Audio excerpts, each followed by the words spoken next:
Blessed day to you all. My name is Peter Lino from Sydney, Australia. Welcome to Pathways of Hope. Sometime in July 2006, I turned up to work thinking it was going to be just another day in the office in the Philippines. Unfortunately, it wasn't. I was called into the office of our managing director and was informed that with the recent takeover of our Australian owned company by a Dubai based company, my role was going to be made redundant. This news came at the worst time. My wife had just recently resigned from her job to better focus and care more for our three young children. Also, we had just recently moved back into my parents' house to help care for my bedridden father and my aging mother, who for years have been suffering from depression. Still in shock and with tears in my eyes, I went to my car and rang my wife from there to share with her the bad news. Surprisingly, she took it quite calmly, and within a minute or two of putting down the phone, she texted me saying, God assures us that you will find a new job within a month's time. I just somewhat shrugged off her message, attributing it to her being in denial, thinking to myself, surely sending out applications, going through interviews, if ever, then possibly a pre employment medical easily will take a couple of months. A month? No way. I was, however, proven wrong. On the 23rd day from the time I was informed of the redundancy, I received an offer to work for the same company but based in Sydney, Australia.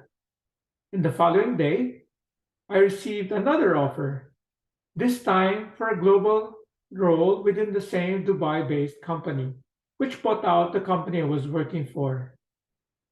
How could I have doubted God's promise? How could I have doubted God's grace and mercy? Here I was, from someone who was about to lose his job to now having to choose between two very exciting roles. It almost felt like I had fallen over, getting dirt into my shirts and clothes, and yet God wasn't content with just wiping off the dirt from my clothes, and instead giving me a new set of clothes. Such was his great love.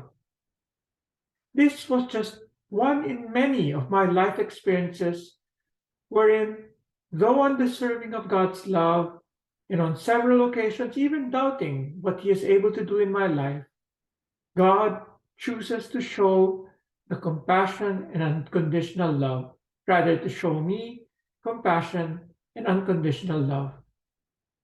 In today's gospel, we read of Thomas's allowing human logic get the better part of him.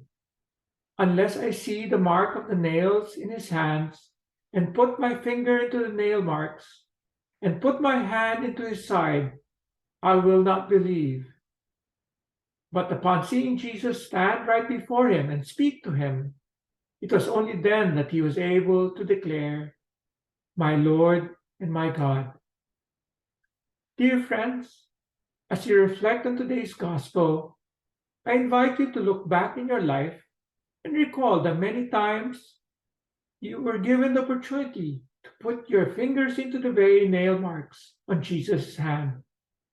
Through experiences of God's work in our lives, the many times He has shown us compassion and mercy, when in fact we deserve punishment.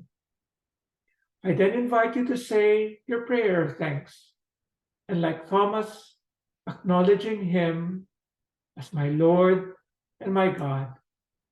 May you all have a blessed day.